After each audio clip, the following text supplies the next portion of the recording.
Understanding the overall plot of Macbeth is the first step in a deeper study of Shakespeare's play.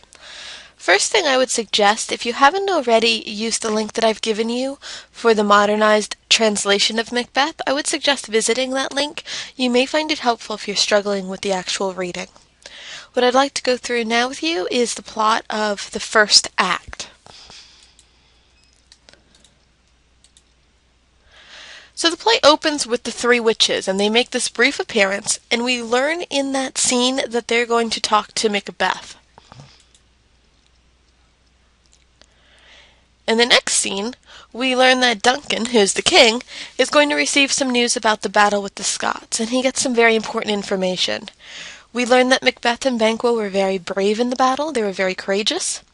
We learn that Macbeth murdered the traitor, and we learn that that traitor happened to be the Thane, and they decide that that title should go to Macbeth.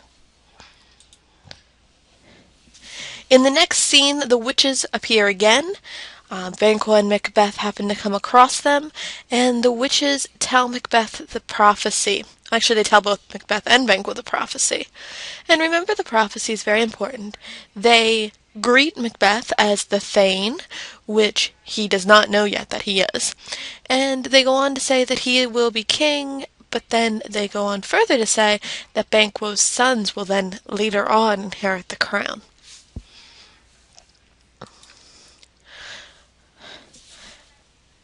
So Banquo and Macbeth, after learning the prophecy, kind of go to the side, and they start discussing this whole idea of the prophecy.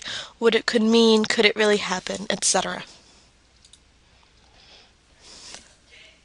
As they're discussing this, Ross, who often is the messenger carrier in this play, delivers the news that Macbeth is Thane, which startles Macbeth and Banquo because the witches have already told them that this would happen. So it looks like the prophecy has started. Which of course gets Macbeth really thinking, could I really become king?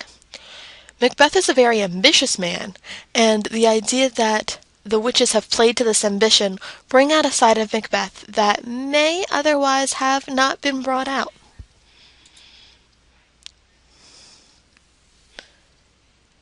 So Macbeth and Banquo go to see Duncan, and Duncan thanks them for being loyal, for being brave, and they swear that they will remain loyal. During this time, Duncan does name his successor, the next to the crown. He says that it will be Malcolm, which makes sense. Normally crowns are passed down from generation to generation. And then Duncan makes plans to have dinner at Macbeth's castle.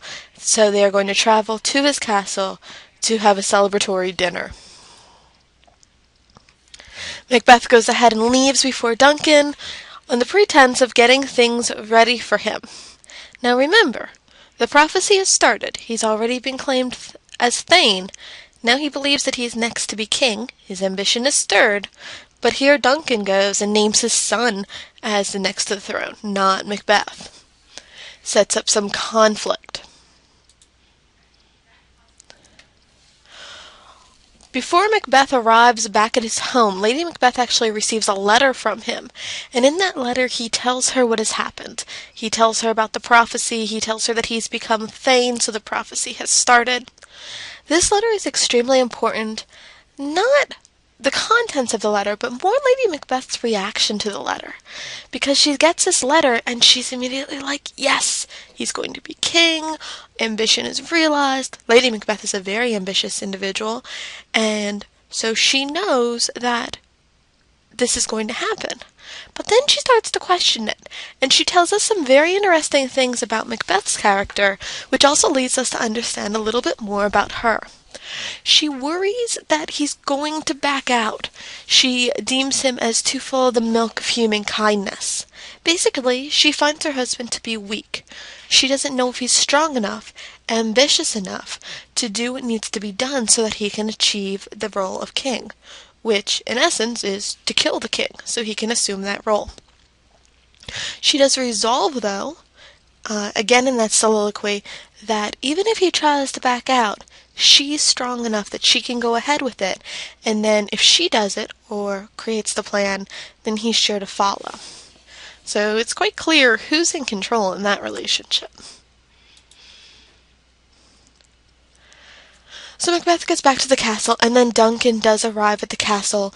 Macbeth and Lady Macbeth greet him as one would expect you would greet a king, explaining how honored they feel that he has decided to come to their home. And Macbeth spends a little bit of time debating. Should he kill Duncan or shouldn't he? And Lady Macbeth was right. He does decide that he's not going to do it.